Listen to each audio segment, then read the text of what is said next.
सिद्धेभ्यः। जय श्री ओम नमः सिद्धेभ्यः। जय श्री ओम नमः सिद्धेभ्यः।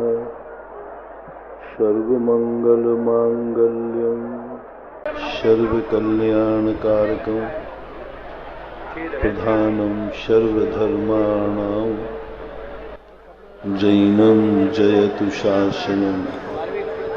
जैनं जयतु शासनं। जैनं जयतु शासनं।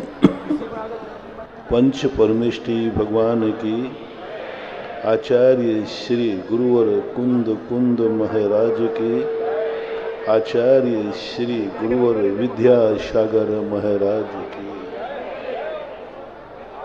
बोलिए परम पूज्य जगत गुरु निरंबर श्रवण मुनि पुंगव श्री सुधासागर जी महाराज की, समस्त आचार्य संघ की। कितने ही व्यक्ति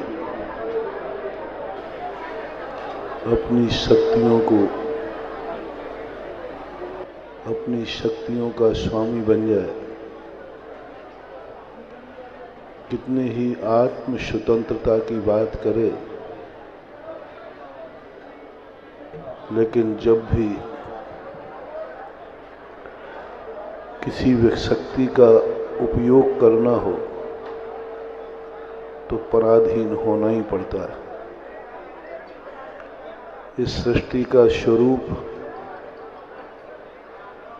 एक बैंक में रखे हुए लॉकर के समान है। बैंक के लॉकर में हमारी खुद की संपत्ति होती है। कोई हिसाब किताब पूछने वाला नहीं होता। हम खुद उसके मालिक होते। हमें खुद पता रहता है कि इस लॉकर में क्या रखा है। किसी को मालूम नहीं रहता। लेकिन लॉकर तक पहुंचने के लिए हमें बैंक मैनेजर की अनुमति और उसकी चाबी की जरूरत होती है। तुम अकेली चाबी से नहीं खोल सकते अपना खुद का लॉकर। बैंक मैनेजर की चाबी लगेगी, ठीक है, वो तुम्हारे अंदर नहीं जाएगा, वो पूछताछ नहीं करेगा, लेकिन अनुमति और चाबी तो लगवाना ही पड़ेगी। बस ऐसा ही हमारी आत्मा एक ऐसा लॉकर है जिसमें क्या रखा है उसके मालिक हम हैं। कितना रखा है उसके मालिक हम हैं। सम्यक दृष्टि है तो उसको ज्ञान है कि मेरे लॉकर में कितना धन रखा हुआ। लेकिन उस लॉकर तक पहुंचने के लिए किसी न किसी देव शास्त्र गुरु रूपी मैनेजर की चाबी लगे बिना आप अपने आत्मा के वैभव को नहीं जान सकते, नहीं पहुंच सकते। प्रथम सम्यक दर्शन भी देशना लब्धि के बिना नहीं हो सकता। आखिरी सम्यक दर्शन भी बिना भगवान के चरण मूल पाद मूल के बिना नहीं हो सकता। तो ये संसार का एक नियम है। जब भी हमें अपनी शक्तियों का उपभोग करना है तो हमें किसी न किसी निमित्त को खोजना पड़ेगा। जब ये तय है कि बिना निमित्त के हम अपने उपादान को भी नहीं समझ पाएंगे, बिना निमित्त के हम अपनी इस जिंदगी को नहीं जी सकते, स्वयं की जिंदगी को। और निमित्त कभी स्वयं नहीं होता, निमित्त सदा पर ही होता है। स्वयं को उपादान कहते हैं, जिसमें कार्य होता है वह उपादान है, और जिससे कार्य होता है वो निमित्त है। जब ये तय हो चुका, पूज्यवर समंतभद्र महाराज ने स्पष्ट कह दिया, अलंग शक्तिर भवितव्य तेयम हेतु द्वया विस्कृत कार्य लिंग, यानी कार्य की पहचान है कि कोई ना कोई दो निमित्तों की संगति जरूर बैठी है। ऐसी स्थिति में हमेशा ध्यान रखना, संसार में रहना है तो सबसे बना के चलना पड़ेगा। संसार में जब तक हो तब तक तुम्हें सबसे बना के चलना। साधु जब सामायिक में जाता है तो कहा है आगम में, संकल्प करो कोई मेरा नहीं, मैं किसी का नहीं। अकेले में चले जाओ, क्योंकि तुम सामायिक में जा रहे हो, अंदर में जा रहे हो, किसी की जरूरत नहीं है। लेकिन जैसे ही सामायिक खत्म हुई, तैसे ही सर्वज्ञ भगवान कहते हैं, क्या कर रहा है तू? बाहर जा रहा है। बाहर से तो तू सारे संबंध तोड़ करके अंदर आया था। सामायिक के पहले तो कहा था कि मैं एकाकी एकत्व लिए, मैं अकेला था, मेरा किसी से मतलब नहीं, कोई न थी रे, कोई किसी का नहीं है। अब तू बाहर जाएगा, तू क्या करेगा बाहर जाकर? यदि तुझे सामायिक में बैठना है तो बैठा रहे, यदि सामायिक से उठना है तो अपने वचन को वापस लो।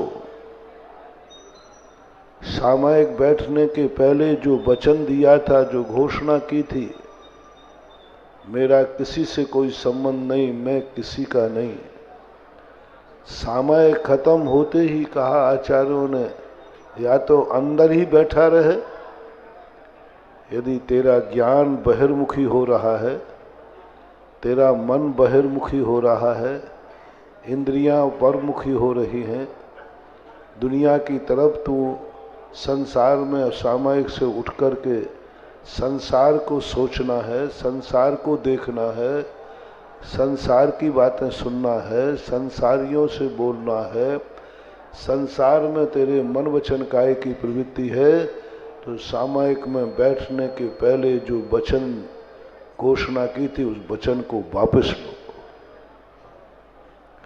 और वापस लेते ही कहा, बोलो अब जल्दी, सत्वेषु मैत्री, सब मेरे थे, मैं सबका था। 1 घंटे में क्या हो गया? 1 घंटे पहले क्या कहा था? मैं किसी का नहीं, कोई मेरा नहीं। लेकिन जैसे ही सामायिक खत्म हुई तो क्या बोला? मैं सबका हूं और सब मेरे। ये बात जब पूज्यवर अमितगत आचार्य महाराज ने सामायिक पाठ में कही, तब मैंने बड़ा विचार किया।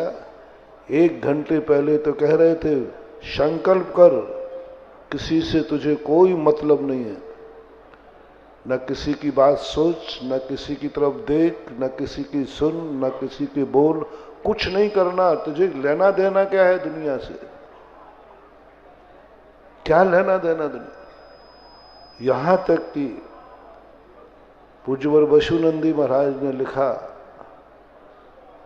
कि तू इतना एकाकी हो जा कि तेरी गोद में सामायिक के समय तीर से घायल हिरण तेरी शरण में आवे और त्राही त्राही करे, तो भी तू सामायिक से बाहर मत आना। गोदी में पड़ा है हिरण, त्राही त्राही कर रहा है, बचाओ महाराज, करुणा निधान, तो भी तुझे कोई चिंता नहीं कर रही। वो मर रहा है, मरने दो। वो चीख रहा है, चीखने दो। वो दुखी हो रहा है, दुखी होने दो। तुझे किसी से कोई लेना देना नहीं। तू अप्पा अप्पम में रहो, तू अपनी सामायिक में लीन रहे।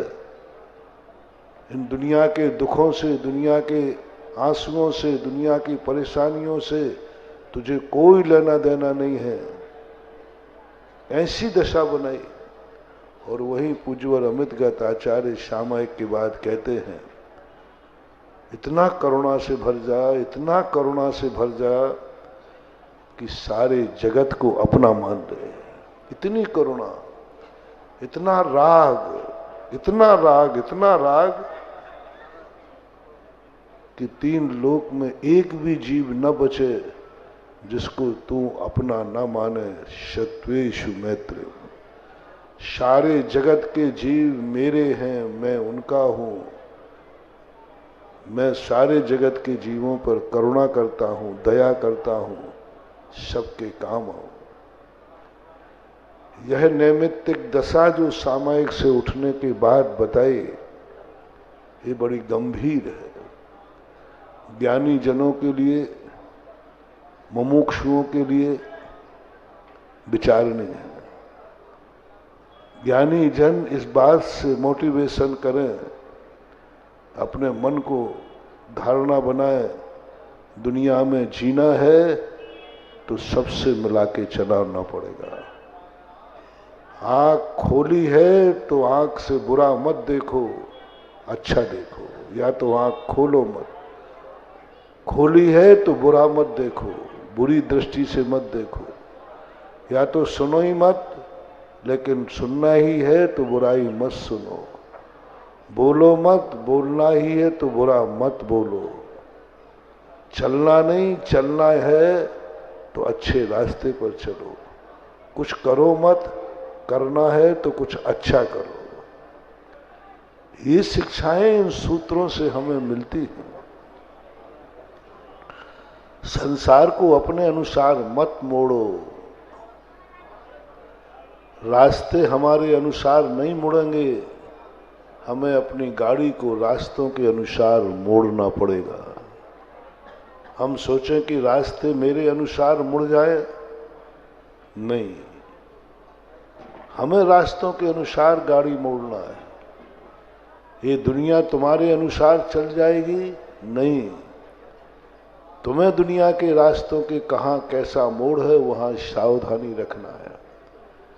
आज परम पूज्य देवादि देव का स्वरूप प्राप्त करने वाले महातीर्थंकर ऋषभदेव पुण्य से ऊबकर भागे थे,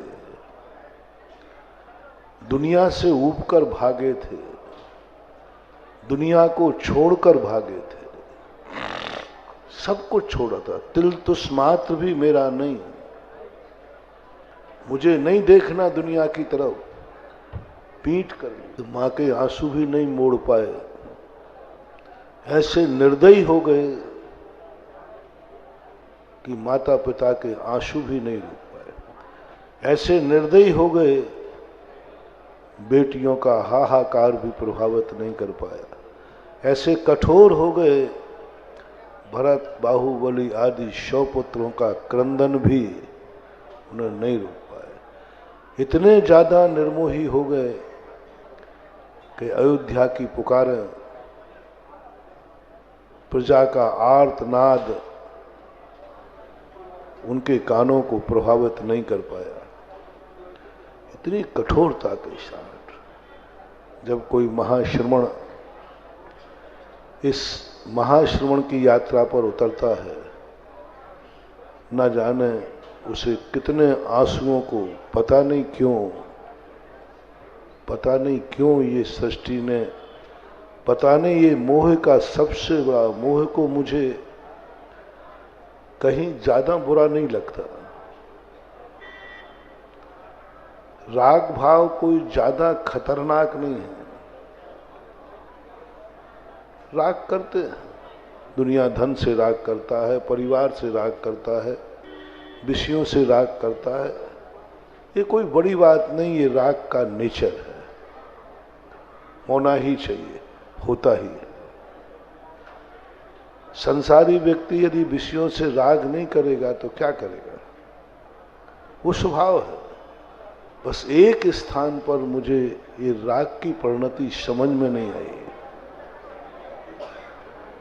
सब स्थानों पर मोह को मैं मानता हूं। आप लोग कहते महाराज जी हमारा धन चला गया, चोर ले गया, आंसू तो आएंगे, आप कितने ही समझाओ, लेकिन आप महाराज हो, हम जानते हैं कि है ना।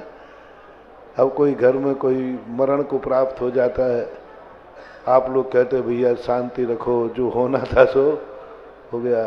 ये महाराज सब कहने की बातें हैं।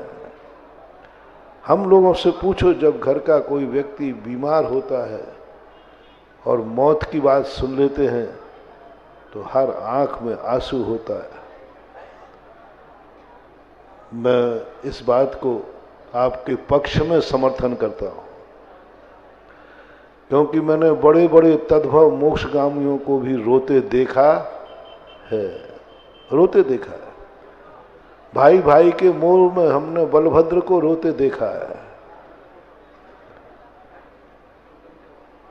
पत्नी के वियोग में बलभद्र को भी रोते देखा है, धन के वियोग में हमने बड़े बड़े तद्भव मोक्षगामियों को लड़ते भी देखा है। इसलिए आप लोग अपने परिवार से राग करते हो, मुझे कोई ज्यादा ऐतराज नहीं है, कोई ऐतराज।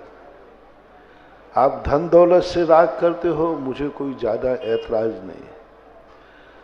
आप भोजन पानी से मोह करते हो, अच्छा भोजन चाहिए, कोई बात नहीं, कोई बात नहीं, मैं सब छूटें दे रहा हूं तुम्हें। महाराज भोजन अच्छा मिलना चाहिए, भोजन अच्छा मिल जाए तो मजा आ गया, कोई बात नहीं, ठीक है, आपका ऐसा बोलना ठीक है। आज धन दौलत ज्यादा आ गया, मकान बन गया, परिवार बढ़ गया, बच्चे हो गए, सब में खुशियां मनाओ, शादी ब्याह हो गया, आप लोगों को बड़ा अच्छा लगा, कोई बात नहीं। अभी मैं कोई गड़बड़ नहीं कर रहा हूं, देखो सब चीजों पर आपका समर्थन कर रहा हूं। बस एक राग मुझे आज तक समझ में नहीं आया कि जब कोई मोक्ष मार्ग पे जाता है फिर क्यों आप रोते हो।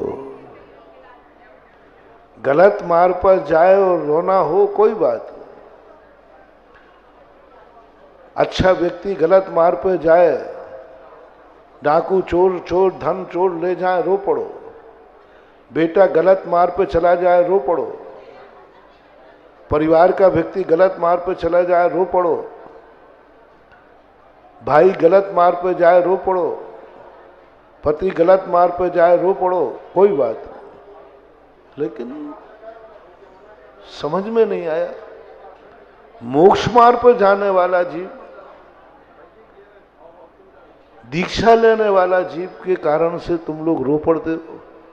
और कोई छोटे मोटों की बात क्या कहूं, अवध ज्ञानी, नाभिराय, मरुदेवी आदि, भरत बाहुबली जो 33 सागर से तत्व की चर्चा करते आए, तद्भव मोक्षगामी है, वे रो पड़े थी भगवान की दीक्षा लेते। ब्राह्मी सुंदरी रो पड़ी। ये तमाशा मोह का समझ में नहीं आया। ये राग क्यों? जानते हुए भी पूछो कि कोई गलत मार्ग पर जा रहा है, बोले नहीं, अच्छे मार्ग पर जा रहा है, सब अच्छा कहेंगे, फिर रो क्यों रहे हो? अब महाराज यही तो बड़ी परेशानी। बस मेरा तो सोचना यह है, मैं आपसे भी कहूंगा, आपके मोह से भी कहूंगा, आपके राग से भी कहूंगा कि जब कोई व्यक्ति अच्छे मार्ग पर जावे तब रो करके नहीं, खुशी खुशी विदा करना चाहिए। ये मेरी आपके मोह से रिक्वेस्ट है। लेकिन वो हुआ नहीं। कल का दृश्य देख लिया, शास्त्रों में 24 तीर्थंकरों के परिवार का दृश्य पड़ा, निर्दयी बनना पड़ता है। इतने निर्दयी बन गए, इतने कठोर बन गए कि कोई प्रभावित नहीं कर पा रहा। मुझे कोई मतलब नहीं माँ से, पिता से, भाई से, बंधु से, प्रजा से, धन से, दौलत से, मैं जा रहा हूं अपने पथ पर। और चले गए वो उन पगडंडियों के ऊपर जहां भीड़ जा ही नहीं सकती। ऐसे स्थान जाके चयन किए जहां पर तुम लोग पहुंच ही नहीं सको। उन पगडंडियों से जाकर के उन चोटियों पर जाके बैठे जहां पर स्थान दुर्गम था। क्यों इतनी कठोरता, क्यों इतनी उपेक्षा, क्यों वो दुनिया से भागे? इसलिए कि उनको किसी से कोई मतलब नहीं था। उनकी एक ऐसी शक्ति जाती थी, संकल्प शक्ति जागी थी, चित्त शक्ति नहीं, द्रव्य शक्ति नहीं, संकल्प शक्ति। कभी कभी व्यक्ति ओवर कॉन्फिडेंस में चला जाता है, कभी कभी बड़े आदमी ओवर कॉन्फिडेंस में चले जाते हैं। मुझे किसी की जरूरत नहीं है, मेरे पास सब कुछ है। होता है ना, आप लोग भी कई बार गुस्से, मुझे किसी की जरूरत नहीं है, थोड़ा सा। अरे एक छोकरे को मैंने देखा, एक स्थान की घटना है, उसकी माँ ने कहा, हम वहीं बैठे थे क्षेत्र पर, उसने माँ ने कहा, देख गुरु भक्ति का समय हो रहा है, मैं गुरु भक्ति में जाऊंगी, तू जल्दी भोजन कर ले, नहीं तो रात में नहीं मिलेगा। छोकरा मुश्किल से 4-5 साल का होगा। मैं देख रहा था, देखो ये क्या जवाब देता है। उसने जेब में से नोट निकाला, उसके पास 20 रुपए का नोट था जेब में। उसने नोट दिखा दिया, मम्मी तुझे जहां जाना जा, तेरी कोई जरूरत नहीं मेरे पास, अभी होटल में जाके खा लूंगा। मैं तुरंत तत्व चिंतन में चला गया। मैंने कहा एक 20 रुपए का नोट ने इतना अहंकार, माँ की जरूरत नहीं, एक 20 रुपए के नोट ने इतना अहंकारी बना दिया। आप लोग भी ऐसे जीवन में करते हैं, और वही संस्कार हम लोगों में आया और वही ऋषभ देव में भी आया। मुझे किसी की जरूरत नहीं है, मैं अपने आप में समर्थ हूं, मैं जा रहा हूं, रोते रहो, ठीक, मुझे किसी की जरूरत ही नहीं। जब व्यक्ति अपने विल पावर में आता है, उस समय वो सबको नकार देता है, सबको नकार। मुझे किसी की जरूरत नहीं, धन की नहीं, परिवार की नहीं, कोई जरूरत नहीं। और महान कठोर संकल्प लेकर बढ़ गए कैलाश पर्वत की तरफ, और यहां तक कि शरीर की भी उपेक्षा कर डाली। मुझे शरीर से भी मतलब नहीं। और यह संकल्प शक्ति, ये ओवर कॉन्फिडेंस, ये भावना का अतिरेक आज बड़ा विचित्र रूप ले रहा है।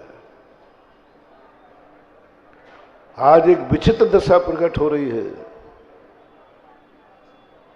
जिस तरफ पीठ दिखा के गए थे, आज उसी तरफ मुख हो रहा है। जिसके संबंध में सोचना भी मना कर दिया था, आज उसी संबंध में कुछ सोच रहे हैं। इस दुनिया को देखने के लिए आंख बंद कर ली थी, आज इसको देखने के लिए आंख खोल रहे हैं, कान खोल रहे हैं। इस दुनिया पर चलने के लिए जिन्होंने पनौती लगाती थी, आज उस पनौती को छोड़कर डग भर रहे हैं। इस दुनिया को किसी भी प्रकार से लेकर हाथ पे हाथ रख के बैठ गए थे, आज इन्हीं हाथों का उपयोग करने का मन बना रहे हैं। मुझे कुछ नहीं चाहिए, आज कुछ पाने की मनसा से लौट रहे हैं। एक नैमित्तिक शक्ति ने प्रभु की उपादान शक्ति को हिला दिया। एक उपादान शक्ति की संकल्प शक्ति को हिला दिया। हर साधक, हर तीर्थंकर दीक्षा लेता है, ये संकल्प भाव होता है कि मैं सप्तम स्थान में जाऊंगा, लौट के नहीं आऊंगा, ऊपर ही बढ़ूंगा। कौन फेल होना चाहता है? और जिसमें वर्धमान चारित्री, तीर्थंकर कौन फेल होना चाहते हैं? केवल ज्ञान प्राप्त करने बैठे थे, आत्मानुभूति करने बैठे थे, आत्मा की अनंत शक्तियों का उपयोग करने बैठे थे, अपनी अनंत शक्तियों को पाने बैठे थे। लेकिन नैमित्तिक शक्ति कहती है, प्रभु जब तक संसार में हो तब तक तुम निमित्त के बिना नहीं जी सकोगे, नहीं रह सकोगे। आप कितना भी संकल्प कर लें, ये संकल्प करके नहीं गए थे कि मैं 6 महीने बाद आहार को उठूंगा। मुनि महाराज आहार के बाद प्रत्याख्यान करते हैं, लेकिन कल उठने का संकल्प नहीं करते। हम लोग प्रतिदिन आहार के बाद प्रत्याख्यान करते हैं, कल तक का मेरा त्याग है, ये कहेंगे, लेकिन कल मैं उठूंगा ऐसा नियम नहीं है। हम प्रत्याख्यान को बढ़ा सकते, उठने का संकल्प नहीं होता, त्यागने का संकल्प होता है।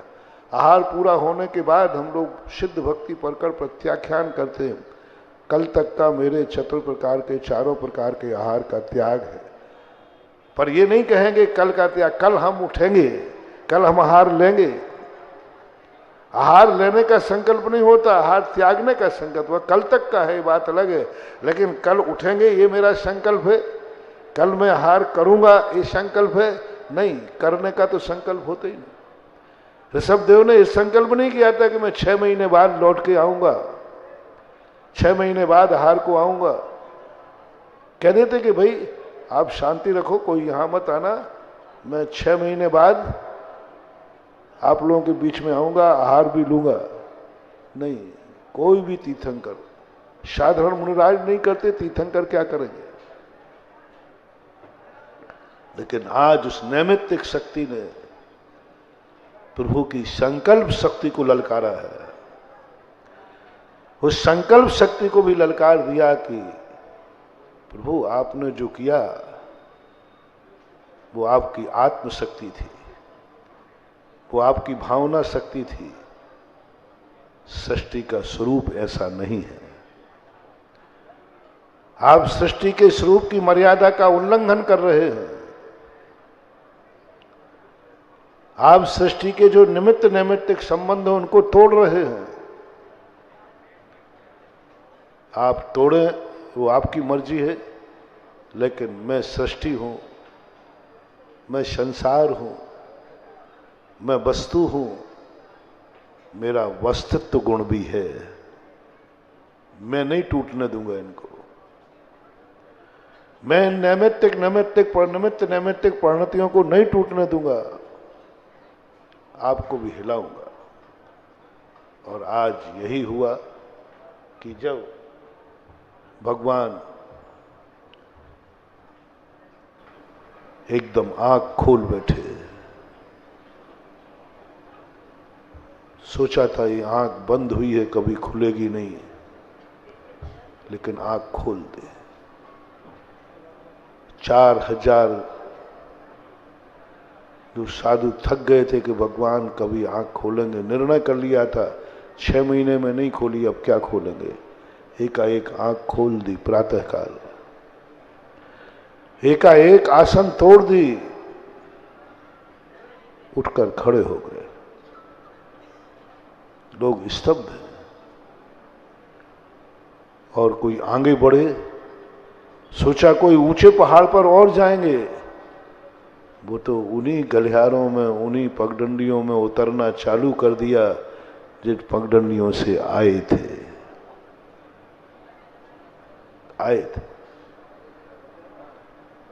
और आज उनसे उतर करके उन्हीं गलियों में, उन्हीं गलियारों में, उन्हीं बीच में, उन्हीं को देखने के लिए आ गए। और आने के बाद अयोध्या की तरफ जब उन्होंने गमन किया, नगरों की तरफ गमन किया, सारी प्रजा में त्राही मच गई। नाना प्रकार की बातें होने लगी, नाना प्रकार की चर्चाएं होने लगी। बड़े गए थे हैकड़ी करके, अब क्यों लौट के आए, गए थे तो लौट के क्यों आए। क्योंकि उस समय कोई नहीं जानता था कि मुनि का स्वरूप क्या है, मुनि की चर्या क्या है। सब कुछ भूल गए। किसी को कुछ पता नहीं। वही अयोध्या की गलियारे जिनमें कभी घूमे थे, वो राज रथों पर बैठकर, गजों में बैठकर आज पैदल चल रहे हैं उन्हीं रास्तों।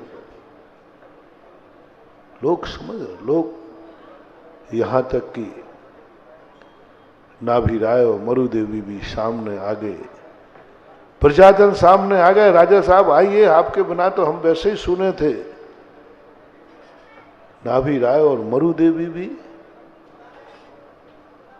मैंने पहले ही कहा था, बेटा मत जा, तू बहुत सुकुमार है, लेकिन तू हठी है ना, तू हट का पक्का है। चल कोई बात नहीं, अब घर आ गया। नाभि राय और मरु देवी भी उनको ऐसे पहुंच गए लेने जैसे कोई गोदी का बालक हो। आओ बेटा आओ, अभी भी मैं तेरे माँ बाप हूं, मेरे आंसू तो अभी भी नहीं सूखे हैं। आओ कोई बात नहीं। भरत बाहुबली अवध ज्ञानी शरवार सिद्धि से आए, मुकुट लेकर दौड़ पड़े, बोले पिताजी मैंने पहले ही कहा था कि आप राजगद्दी मत छोड़ो और मेरे बस की बात नहीं है, मैं नहीं संभाल सकता इसको, मैं नहीं संभाल सकता इसको। क्योंकि जिस समय ऋषभदेव ने दीक्षा ली उस समय भरत चक्रवर्ती नहीं था, सामान्य राजा था, मात अयोध्या के राजा थे। उस समय जो राज बंटवारा हुआ था वो चक्रवर्ती के हिसाब से नहीं हुआ था। दीक्षा के समय चक्रवर्ती नहीं थे, 1000 वर्ष तक चक्रवर्ती नहीं रहे। चक्रवर्ती तो उस दिन हुए जब भगवान को केवल ज्ञान हुआ था।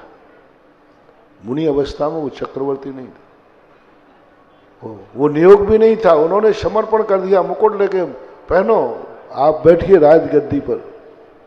ब्राह्मणी सुंदरी भी, 99 बेटे भी, लेकिन प्रभु सबको मुस्कुराते हुए चले जा रहे हैं। और धीरे धीरे उन राजपथों से गुजरकर अयोध्या के बाहर चले गए। लोग सोचते रह गए, जब कुछ नहीं चाहिए था तो आए क्यों लौटकर, और आए थे तो फिर सब कुछ स्वीकार क्यों नहीं कर रहे, क्यों कर्तव्य मूढ़ है। कई लोगों ने कह दिया अरे 6 महीने का उपवास है, गर्मी चढ़ गई होगी, गर्मी, क्योंकि अपन को तो 2-4 दिन में ही गर्मी चढ़ जाती ना। आरोप प्रत्यारोप, जिनके मुंड जितने दिमाग उतनी बातें, गर्मी चढ़ गई होगी, पागल हो गए, विक्षिप्त हो गए, ये भी चर्चा चालू हो गई, विक्षिप्त हो गए, पागल हो गए। कैलाश पर्वत पर बैठे बैठे सब ठंड में जाम हो गया।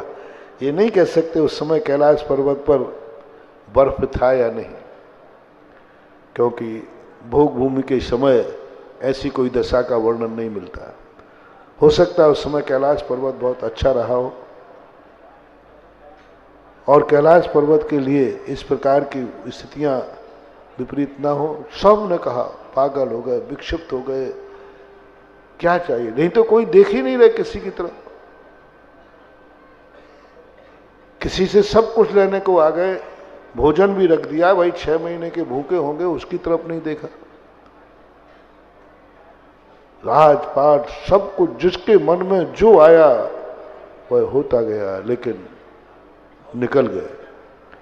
अयोध्या के राजपथों से फिर सबको 6 महीने में जैसे तैसे लोग अपना गम भूलवाए थे फिर ताजा कर दिया। क्यों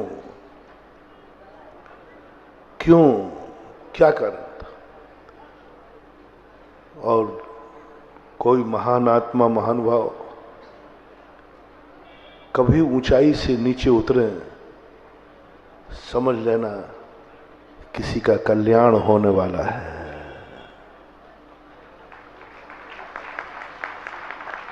महान आत्माएं कभी भी नीचे गिरे, समझ लेना किसी का कल्याण होने वाला है। महान आत्मा कभी झुके तो समझ लेना कोई गिरा हुआ व्यक्ति उठने वाला है। महान आत्माएं कभी झुकती नहीं है, झुकी हैं तो जरूर कोई ना कोई उठेगा, क्योंकि वो जब भी झुकती हैं किसी को उठाने के लिए ही झुकते हैं। महान आत्माएं नीचे उतरी हैं, समझ लेना कोई ना कोई अलौकिक संपत्ति पड़ी है। महान आत्माएं जब कभी कुछ ग्रहण करने की बात सोचें, समझ लेना किसी का कल्याण होने वाला है। साधु दो ही बातें करता है, अंतर्मुखी रहता है तो स्वयं का कल्याण है, और परमुखी हो तो जगत का कल्याण है। 6 महीने तक स्वयं का कल्याण कर रहे थे, नहीं समझ पाए लोग समझ रहे हैं कि फेल हो गए, पागल विक्षिप्त हो गए। लोग नहीं समझ पाए इस रहस्य को। किसी के पुण्य ने, किसी के सातिशय पुण्य ने भगवान को नीचे उतरने के लिए बाध्य किया है। कभी कभी किसी का पुण्य महान आत्माओं को भी नीचे उतार देता है।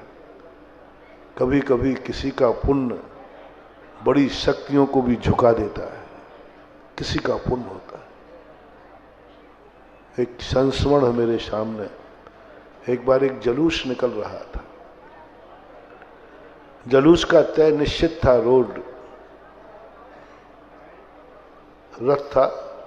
कार्यक्रम के मेले के बाद एकाएक चौराहे पर मैं खड़ा हो गया। मैंने कही महाराज इधर से रथ ले चलो। बोले महाराज जी हमारा रास्ता तो यहाँ से है, हमारा जुलूस यहीं से निकलता है, और आधा जुलूस निकल गया क्योंकि हम तो पीछे रहते हैं। मैंने कहा नहीं, जुलूस को लौटाओ। पूरी कमेटी हाथ जोड़ रही, महाराज जी इस रास्ते से कभी रथ नहीं गया, इस रास्ते से कोई जैनियों के घर नहीं है,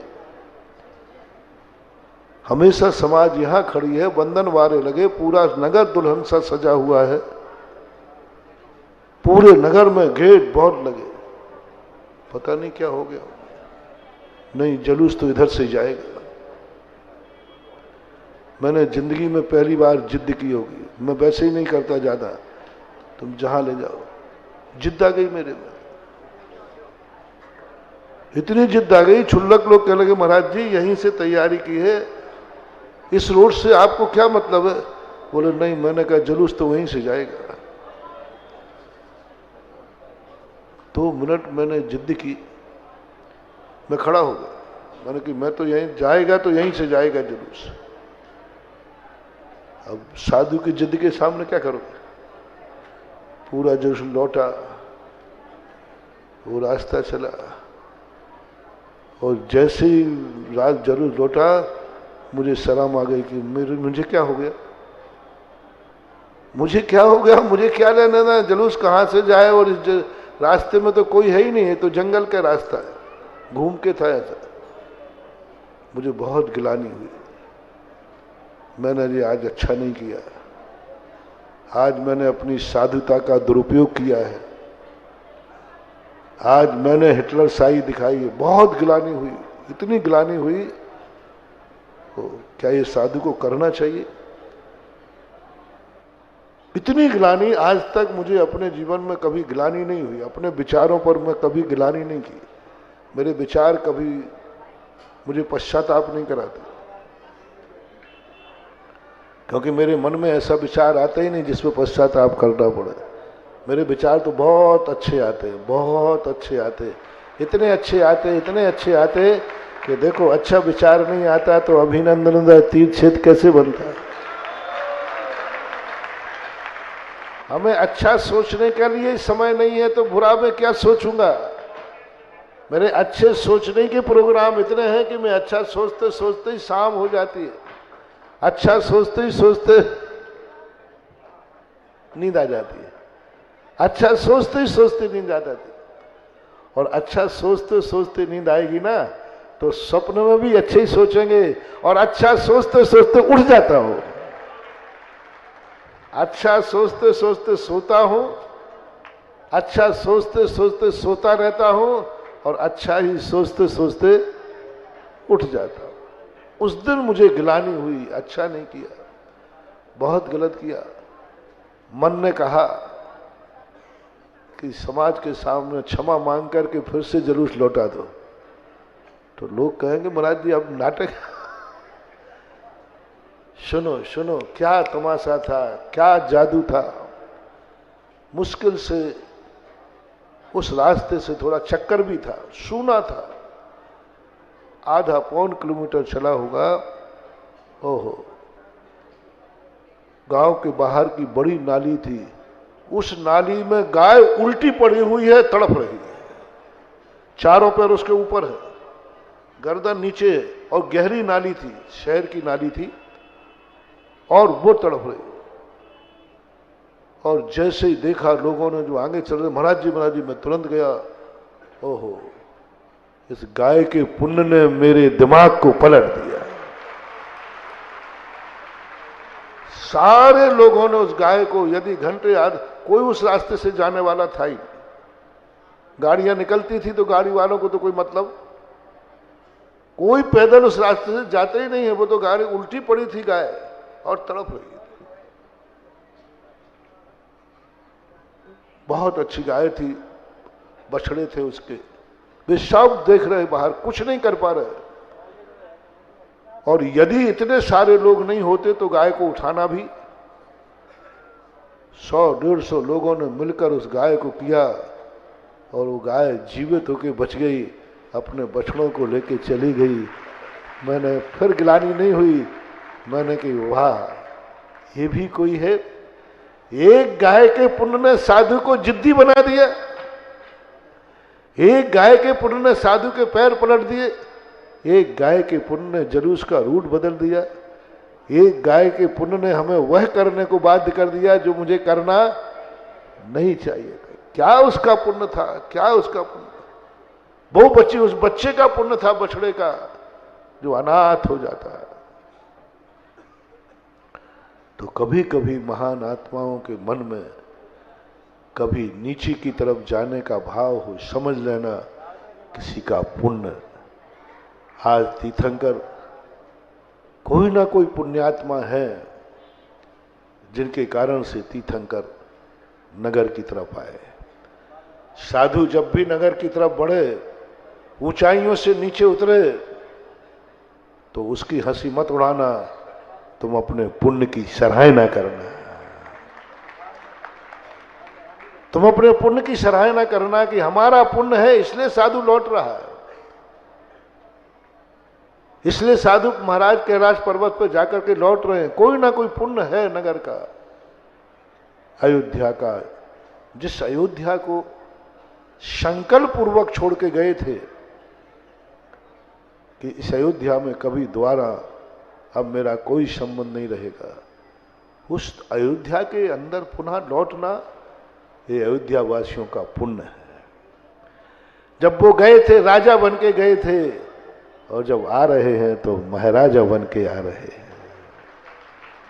एक रागी गया था, वीत रागी आ रहा है। अयोध्या के पुण्य की कोई सीमा नहीं, लेकिन कौन जान पाए इस पुण्य को, कौन जान पाए। बड़े जब कभी नीचे की तरफ आते हैं तो हंसी उड़ाने वाले बहुत हैं, अभाग्य मानने वाले कम हैं। बड़े जब भी कभी गिरे, हंसी उड़ाई गई समंतभद्र महाराज की जब उन्होंने मुनि पद छोड़ा।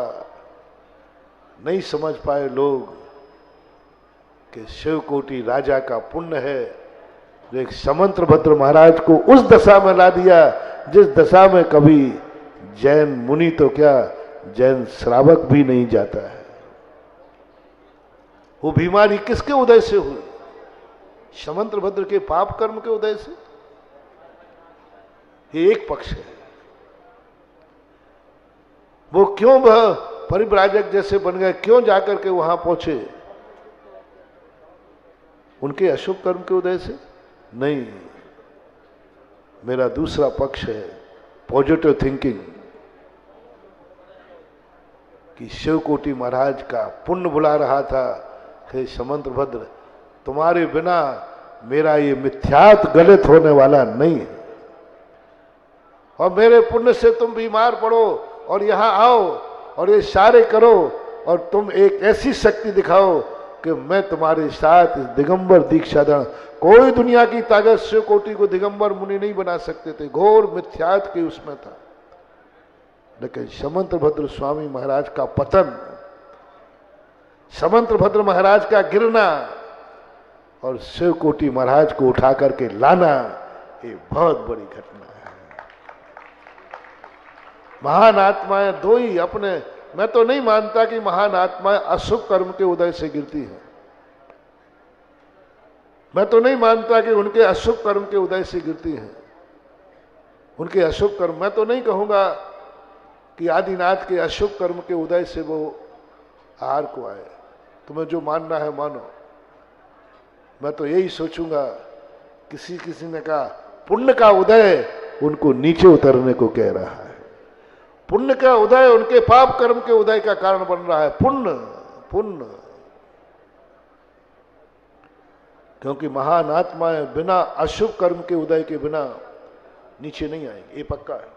और महान आत्माओं के बिना हमारा कल्याण होगा नहीं। महान आत्माएं कभी भी नीचे आएंगी, अशुभ कर्म का उदय ही आएगा। महान आत्माएं जब भी आहार को निकलेंगी उनके अशुभ कर्म का ही उदय होता है, क्षुधा वेदनी कर्म का उदय है। महान आत्माएं जब भी आंख खोलेंगी कोई अशुभ कर्म के उदय से खुलेंगे। महान आत्मा किसी की सुनेंगे तो अशुभ कर्म के उदय में सुनेंगे।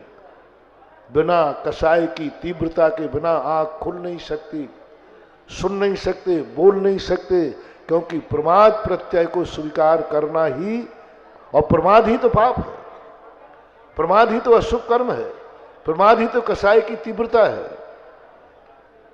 जब जब साधु आंख खोले, जब जब साधु बोले, जब जब साधु सुने, जब जब साधु चले, जब जब साधु आशीर्वाद दे, जब जब साधु कुछ करे, समझ लेना साधु के अशुभ कर्म का उदय ही है। क्योंकि अशुभ कर्म के उदय के बिना ये सब क्रियाएं नहीं चलेंगी। लेकिन साधु का अशुभ कर्म क्यों उदय में आता है? क्यों उदय में आता है? एक पक्ष ये भी है कि किसी ना किसी का पुण्य का उदय साधु के अशुभ कर्म को उदय में उदीर्ण करा रहा है। श्रावक का पुण्य कर्म साधु के अशुभ कर्म की उदीर्ण कराता है। साधु स्वयं तो तपस्या करते ही है, उससे तो उदीर्ण करते ही है, लेकिन तुम्हारा पुण्य, तुम्हारे पुण्य के कारण साधु के अशुभ कर्म की उदीर्ण होती है। कसाय की तीव्रता आती है तुम्हारे पुण्य से। किसी का पुण्य उदय, मां कह रहा है साधु मेरी राहत में वकील है कि तुम मुझे एक बार कृपा दृष्टि से देखोगे। उसके पुण्य ने साधु की आंख खुला दी। मेरा पुण्य है कि तुम हाथ उठा के आशीर्वाद दोगे। श्रावक के नमोस्तु के पुण्य ने साधु को हाथ उठवा दिया, प्रमादी बना दिया। मेरा पुण्य है कि आप मेरी पुकार सुनोगे। क्यों सोचें कि आदिनाथ के अशुभ कर्म का उदय है? क्यों सोचे कि आदिनाथ भगवान का अशुभ कर्म का उदय है? बड़ों के कभी दोष नहीं देखे जाते, बड़ों के कभी अशुभ कर्म नहीं देखे जाते। ये नहीं कहा जाता कि बड़ों के कर्म फूटे हैं इसलिए वो अंतराय आ रहा है। बहुत सारे लोग आज सिंहासन की गद्दी पर बैठकर, जिनवाणी गद्दी पर यही बैठ के हैं। अपन क्या कर सकते हैं? हम आदिनाथ के खुद कर्म के उदय हैं, अशुभ कर्मों के उदय हैं, अंतराय कर्म का उदय, उनके खुद कर्म फूटे हैं, हम क्या करें? बहुत पहले की घटना है। आचार्य महाराज हम लोग सब बैठे थे और एक महाराज को अंतराय हुआ, लोग रो रहे थे। एक पंडित बैठे थे, उन्होंने कहा भैया काहे को रो रहे? अपन ने तो शुद्ध बनाया था, शुद्ध देने का भाव किया, अब महाराज के कर्म फूटे थे, अपन क्या करें? महाराज के अंतराय कर्म का उदय था, अपन तो देना चाह रहे थे, मत रो। आचार्य सिंह तुरंत लगा, पंडित जी महाराज के अशुभ कर्म का उदय नहीं था, इस श्रावक के दानांतराय कर्म का उदय था। इसका रोना ही धर्म ध्यान है, इसे मत रो।